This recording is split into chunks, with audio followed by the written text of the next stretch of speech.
back to make an additional complaint because the police had jumped on me again the second time, or third, fourth time.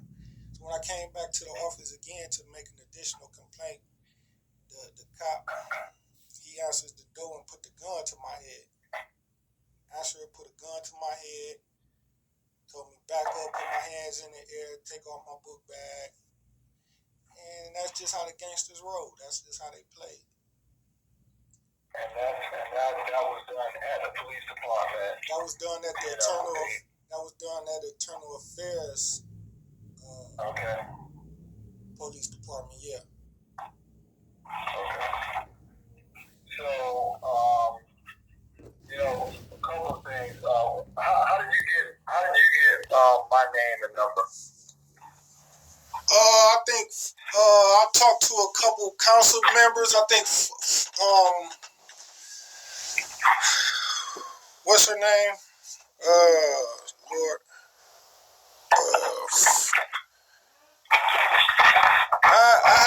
I be going down to the city of 2021.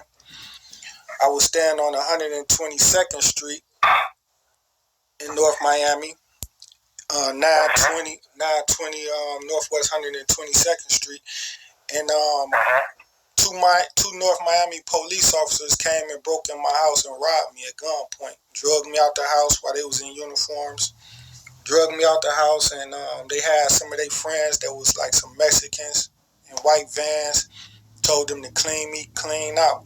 And what they had came for, they took everything, but what they was coming for was all my legal files and paperwork and documents from me filing complaints and video recordings that I had.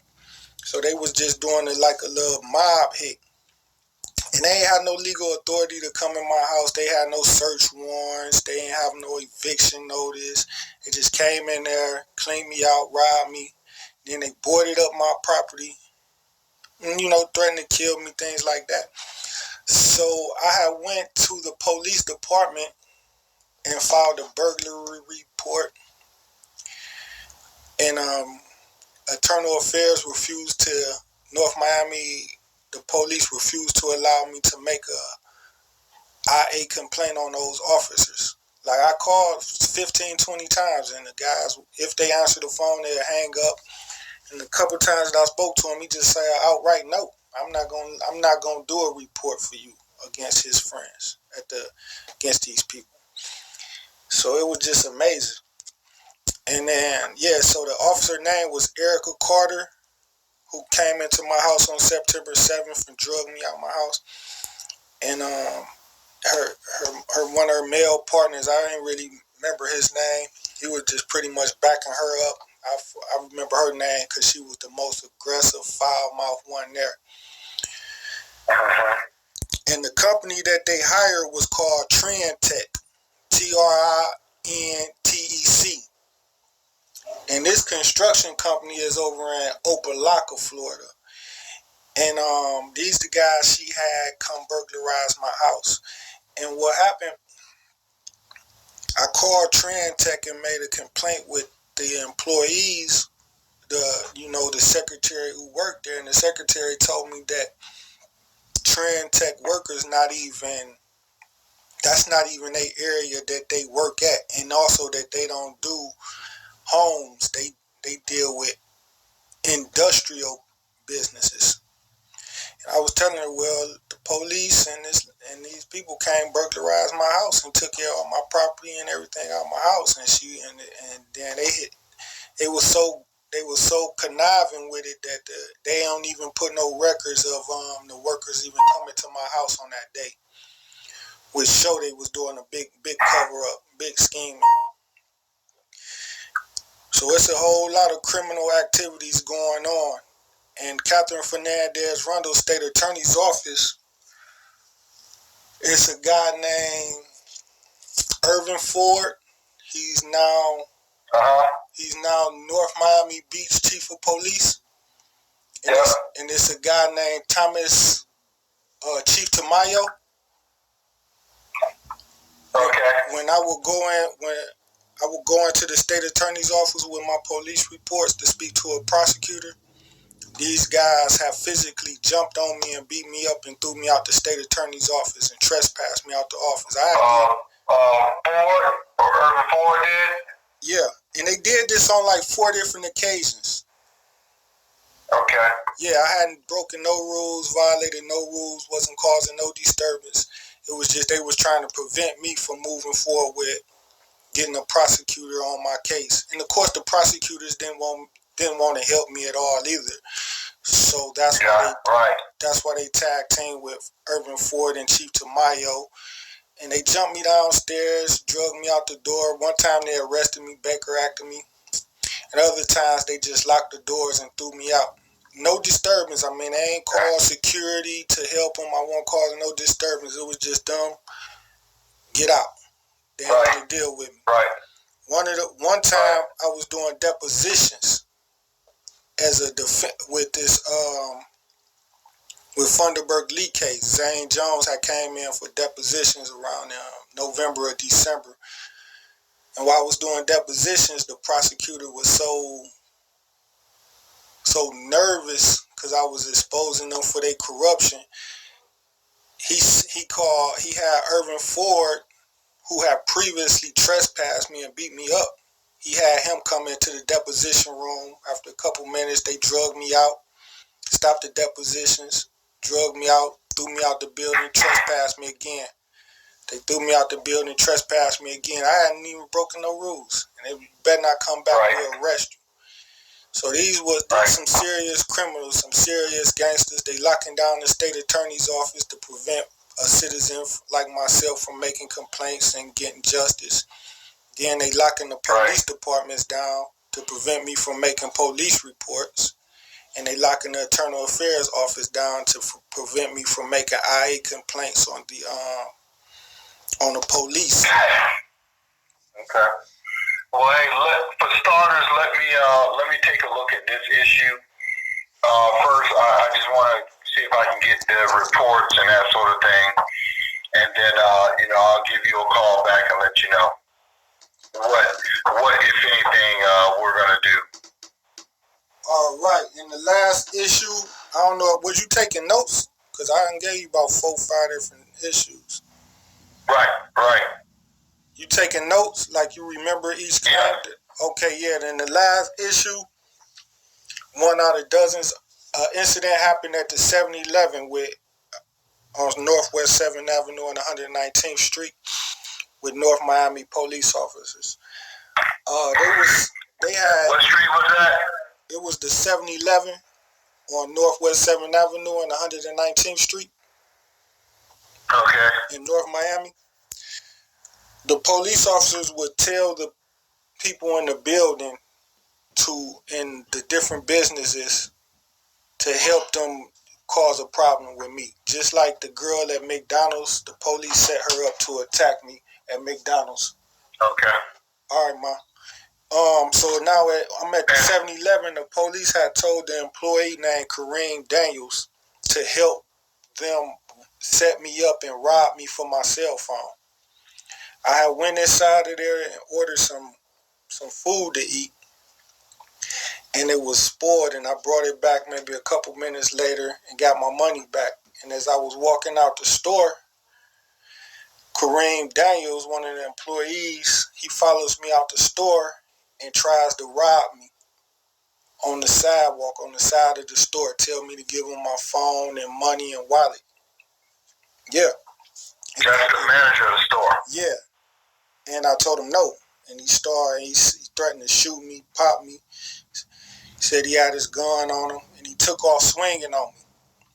And I threw my hands in the air and backed up into the parking lot so the cameras can get a clear view of what was going on. And it showed him trying to attack me in the parking lot. So eventually I get my phone back, and I call 911 and I report 911. I said, this guy just robbed me and assaulted me, send some help. I also told 911 I got serious issues with the police in the neighborhood. So, I'm cautious about them coming back because I knew they had set it up. 911 dispatch told me to wait on the scene till officers get there. and told me to actually go back in the 7-Eleven and wait for the police there because one of Kareem Daniels' friends, they had built a big crowd and they had guns outside. So the 911 dispatch told me wait inside of the 7-Eleven till they got there. And I had told her, like, because I've been arrested for trespassing. I told her, like, and then they also heard the guy telling me, man, get the fuck out the store, leave all my nigga, get up out of here, bitch ass nigga, leave. I was telling her, like, hey, the guy telling me to leave off their property. And she said, no, you wait right there, wait in the store, go in the store, wait right there in the store until police get there. And when the police came, Kareem Daniels, he then tells the police, he runs out to the parking lot first and tells them, give them the signal to leave. He said, hey, leave, y'all. I got this, he took care of it. And then I comes out behind them on the phone with 911, and I tell the police, hey, I called y'all on him because he robbed me and assaulted me. I want to file a complaint on him. And since it was the same police that I had been having problems with in the area, they decided to arrest me for a false charge of trespassing. This was August 7, 2020. And they lied in the police report and made a false police report and said that I was given several warnings to leave and I refused to leave and things like that. And they completely left out that I had called 911 to report a robbery, and that's why I was on the property. And actually, the employee hadn't even filed charges or made a trespassing complaint on me. They just put that in there as well. So, and then I went to Internal Affairs, North Miami, to make an Internal Affairs complaint on the cops for false arrest and lying in the police report and not allowing me to file my assault and robbery charges on him. North Miami Internal Affairs refused to accept my complaint or file it. They ain't just like find no fault. They refused to even accept the complaint. So I had to go to the Civilian Investigation Board, and then they closed the complaint out because they didn't even do an investigation. They just as crooked as goddamn the police. They all just crooked. They all crooked devils who just help each other out, and they break the law because they know they're not gonna suffer no consequences, and nobody gonna do nothing about it.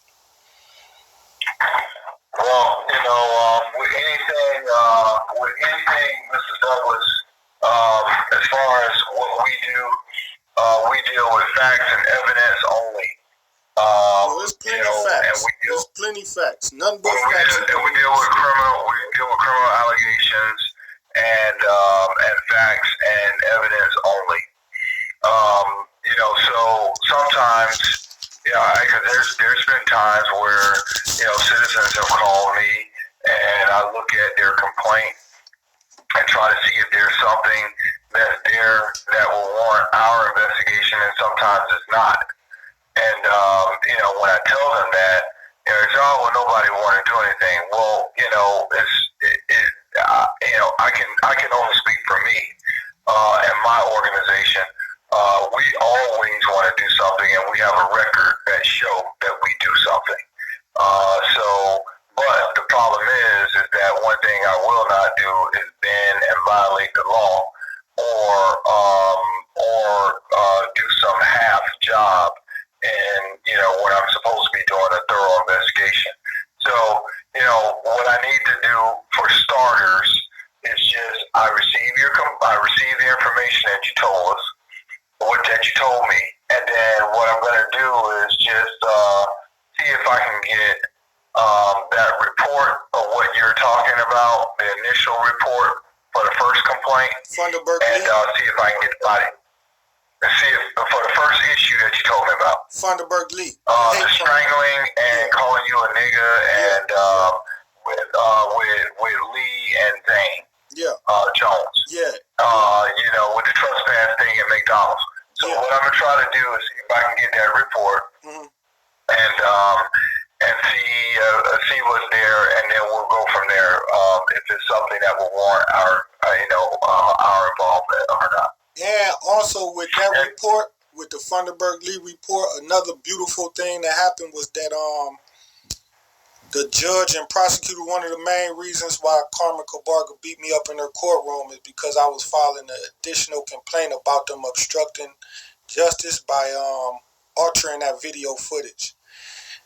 When in the beginning of the what do you mean altering video footage? Yeah, they tried to delete the scenes of Funderburg Lee choking me and calling me a nigger. And you can actually see delete the scenes on what? In the body. So Zane Jones body cam. Oh no, you can't do that not with us because we just pull it directly from that. So I don't know. And were you able to prove that? Because I doubt very seriously you were able to prove that. Well, you got to listen to what I'm telling you. This is why she tried to fight me, because they gave me an altered copy. I'm not saying that the copy they gonna give you is altered, because you more superior than them, but they gave me an altered copy, and they gave it to me through an attorney named Nathan Clark, who was my standby counsel. They gave me the copy once I was released out of the county jail from the 7-11 arrest in August 7th, 2020. I was released released from the county jail 2021, maybe March, and for the misdemeanor. And then I went to Nathan Clark's office because he was my standby counsel in felony court with Funderburg Lee. And the state had always refused to give me the body camera footage and the 911 calls, etc. So now all of a sudden they give it to Funderburg Lee. And when I went to his office, they give it to Nathan Clark, standby counsel. I goes to his office, and he gives me an altered, deleted version. And it clearly looked altered and deleted. I still got the copy right now. And so I goes to Carmen Cabarga courtroom, and I say, hey, this video footage, I want you to review it review this. It's clearly altered and deleted. You can see scenes and seconds missing out the footage. You can see scenes missing. You can see it go from 1, 2 to 15 seconds to 18 seconds, 22, 23 to 30 seconds. This show is actually being deleted. It's not even well done. It's just real nasty, and they just deleted him. So Mr. Douglas, if you don't mind, let me look into these issues first. Not Miss Douglas. We've been on the phone now for about an hour. Did you hear me? My name, I'm not Miss Douglas. I'm Mr. Douglas. I didn't say Miss. I said Mr. I said Mr. Douglas. Well, it sounded like you said Miss. I'm going to say this to you, brother. I got to say this. So, and I'm saying this because, I'm saying this because I think it's important. One of the things that I was always taught, man, when you call somebody and you need assistance, one thing that you do is be respectful when you're calling them and you're talking to them. Don't be disrespectful. And I can tell you, man, several times in this conversation, you're very disrespectful. And I just didn't say anything. Now, I said Mr. Douglas, and I apologize if my vernacular was wrong or it didn't come out that way. But I said Mr. Douglas. So, I apologize if you took it any other way. Yeah, what you said was disrespectful about me. What you said I was. I'm not gonna get into all of that, man. I'm not here. I'm here for business, man, and I don't want to get into all of that. But what I will say is that I am going to look into the first piece of information that you gave me, and see if I can pull the reports and see if I can get body cam footage, and then we'll determine, or we'll go from there. Yeah, or was you saying that I was being disrespectful to other cops and other calls? Or was you? No, I don't care nothing about the other cops, man. Look, listen, you called me, right? So I can't say what you did with them. I'm talking about strictly the conversation that we've been on, and you checked me like 3 or 4 times since we've been on this phone. I checked you about what? But I don't take offense. Listen, Mr. Douglas, I don't take offense to it because I know how people, when they have a situation, and especially if they feel that they're wrong, and it's emotional to them, or there's trauma or whatever. So I don't get upset with anything. I just asked you a question about, you said I checked you. I just didn't know what you was talking about. Is you talking about us discussing trespassing? It doesn't matter. Well, I'd like for you to correct me so I don't make the same mistake. The only reason I brought it up, listen, I don't want to get caught up in nonsense. What I want to do is, you call me with a problem, and this is what I wanna make sure I take care of that and hear you out. And so far, I've been on the phone with you an hour. I would venture to say, not many law enforcement agencies give you an hour of their time. Actually, in Miami, the law enforcement officers haven't done any work. That's why I'm calling you. Okay, so what I said is that, and I don't even know you, but I would venture to say no law enforcement agencies have given you an hour of their time. I have.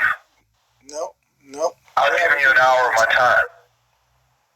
And let me put this in perspective for you. I'm a humble man, so it doesn't matter when it goes to titles and stuff like this. But let me explain who you are talking to. So you are on the phone with the head of FDLE for this whole region.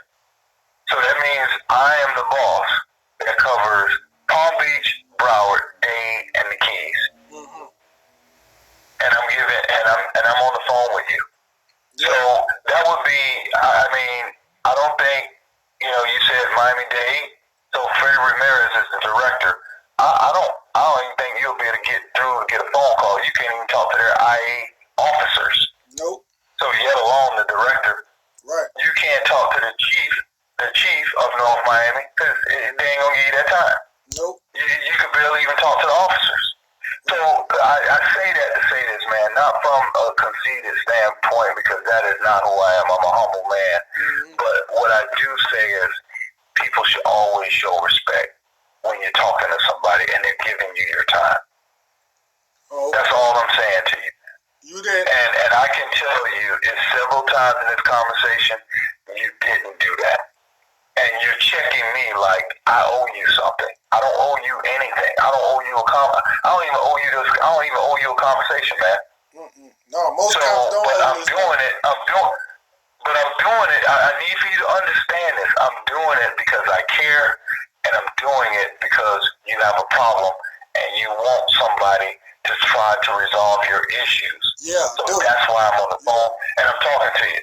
Only thing I just ask, just a little bit of respect. That's all. All right, now help me out with this. Help me out with this before you go. Can you tell me what I said that you didn't like, that you said was checking you or disrespectful? I didn't say, listen, man, don't twist my words. I never said what I didn't like. That's why I said, let's let it go. You said I was disrespectful. I was disrespectful. So I want to correct myself. I want you to tell me what I said that was disrespectful, so I can correct myself. It doesn't matter. That way it don't happen again. That way it don't happen again, because if I don't know and I speak to you the same way tomorrow, then you'll say, hey, you disrespectful again. And I say, well, you didn't tell me what you felt was disrespectful. That's why I'm asking you. Well, when it happens again, I'll tell you. When it happens again, I'll tell you. I just look at it like this. It ain't my job to teach a grown man how to be respectful. That's all. Ain't my job. It sounds like you talking about you both grown men. Sound like you ain't my job, brother. Talking about the way I talk to other police officers on other days. No, look, man. I don't care nothing about that. I don't even know what you said to other policemen, so I don't care nothing about that. Not my business. Not my business. And you need to understand, we're a separate agency. And if all you got to do is look in the newspaper and you see that I arrest cops for doing bad things. I arrest public officials for doing bad things. I hope so. So, that's not what I'm saying, man. And I don't want to get into a debate about any of that. It's just, I just felt it in my spirit just to say that. That's all. And you can receive it or not. It doesn't matter. But but the bottom line is, let me look into this initial thing that you discussed, and then I'll get back with you. All right, so I can keep a calendar about when I'll be expecting your call, because I usually don't answer private calls at all because they be scammers. Well, if you don't answer, that's on you. But I will call back, and keep in mind, you are one of hundreds of people that we deal with. Yeah. So I'm just letting you know that too. I know it might be an emergency for you that you expect me to get back with you tomorrow. That may not be the case. Okay. So I will get back with you when I have an opportunity to receive these things, review them, and then have some sort of understanding. So I'll call you back then. All right, I'll be waiting. I can't wait for you to get these cops off the streets, man. They really belong in prison. Yeah, I didn't say that, bro. I don't do that, because if somebody said, "Well, I just want you to get Mr. Douglas off the streets," I'll be like, "No, I don't know what you're talking about." You got to put in the work first to even see if that's something that is achievable or not. Oh, it's achievable. Hate crime, I hate you, nigga, with your fingers around a black man's throat. Yeah, that's achievable. Wait. Okay. Well, it has to be on the video in order for that to be the case. Yeah, it's on there. Okay.